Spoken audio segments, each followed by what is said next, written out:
ନୟାଗଡ଼ କେନ୍ଦ୍ର ସମବାୟ ବ୍ୟାଙ୍କର 4 ନମ୍ବର ଜୋନ୍ର ଡାଇରେକ୍ଟର ଭାବେ ନୟାଗଡ଼ ବ୍ଲକ ଯୁବ ବିଜେଡି ସଭାପତି ତଥା ବିଶିଷ୍ଟ ସମାଜସେବୀ ଏକତରଫା ଭାବେ ବିପୁଳ ଭୋଟ ପାଇ ବିଜୟୀ ହୋଇଥିବା ଜଣାପଡ଼ିଛି। ଶ୍ରୀଯୁକ୍ତ ବେହେରା ଏହାର ସମସ୍ତ ଶ୍ରେୟ ନୟାଗଡ଼ ବିଧାୟକ ଅରୁଣ ସାହୁ, ରଣପୁର ବିଧାୟକ ସତ୍ୟ ପ୍ରଧାନ, ଦଶପଲ୍ଲା ବିଧାୟକ ରମେଶ ବେହେରା, ଖଣ୍ଡପଡ଼ା ବିଧାୟକ ସୌମ୍ୟରଞ୍ଜନ ପଟ୍ଟନାୟକଙ୍କ ସମେତ ବ୍ୟାଙ୍କ ନିର୍ବାଚନରେ ଅଂଶଗ୍ରହଣ କରିଥିବା ସମସ୍ତ ଭୋଟର ଓ ନୟାଗଡ଼ ଜନସାଧାରଣଙ୍କ ଭଲ ପାଇବା ଦେଇଥିବାରୁ କୃତଜ୍ଞତା ଜଣାଇଛନ୍ତି। ତେବେ ନବନିର୍ବାଚିତ ଡାଇରେକ୍ଟର ଦୁର୍ଯ୍ୟୋଧନ ଜଣେ ମେଳାପୀ, କାର୍ଯ୍ୟଦକ୍ଷ, ସ୍ନେହୀ, ଅମାୟିକ ତଥା ଯୁବ ସମାଜସେବୀ ଭାବେ ସମଗ୍ର ନୟାଗଡ଼ ଜିଲ୍ଲାରେ ବେଶ୍ ସୁପରିଚିତ।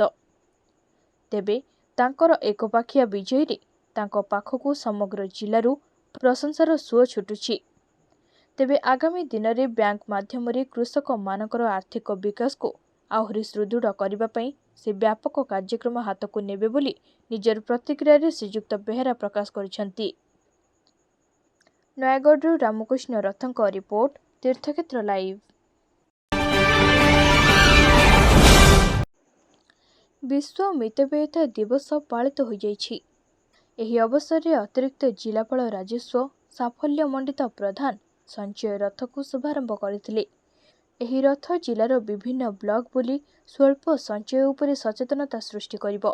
ସରକାରୀ ଓ ପଞ୍ଜୀକୃତ ସଂସ୍ଥା ମାଧ୍ୟମରେ ଅର୍ଥ ଲଗାଣ କରିବା, କମ୍ ସମୟ ମଧ୍ୟରେ ଅଧିକ ଅର୍ଥ ପାଇବା ପାଇଁ କୌଣସି ଅଣ-ପଞ୍ଜୀକୃତ ସଂସ୍ଥା ପକ୍ଷରୁ ଆକର୍ଷଣମୂଳକ ଘୋଷଣାଠାରୁ ନିଜକୁ ଦୂରେଇ ରଖିବା ସମ୍ପର୍କରେ ସଚେତନତା ସୃଷ୍ଟି କରିବା।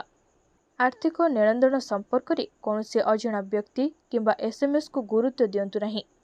ଆବଶ୍ୟକ ସ୍ଥଳେ ସ୍ୱୀକୃତିପ୍ରାପ୍ତ ଏଜେଣ୍ଟମାନଙ୍କ ମାଧ୍ୟମରେ ବିଭିନ୍ନ ବ୍ୟାଙ୍କ ଓ ଡାକଘରେ ସଞ୍ଚୟ କରିହେବ।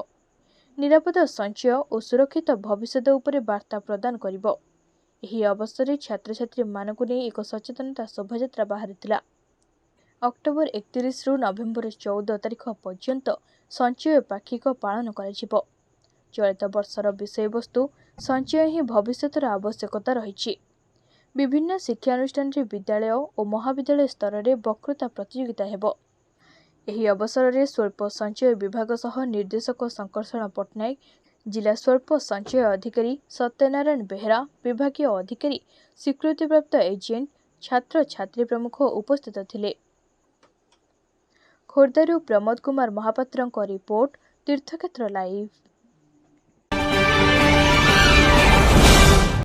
ଯାଜପୁର ଜିଲ୍ଲା କୋରେଇ ବ୍ଲକର ଜହ୍ନଠାରେ ବିଜେ 500 ବର୍ଷର ଶ୍ରୀ ଶ୍ରୀ ବଳଦେବ ଜୀଉଙ୍କ ମନ୍ଦିର ପରିସରରେ ଶ୍ରୀ ବଳଦେବ ଜୀଉ କ୍ଷେତ୍ର ପରିକ୍ରମା ଓ ସନ୍ଥ ସମ୍ମିଳନୀ ଅନୁଷ୍ଠିତ ହୋଇଯାଇଛି।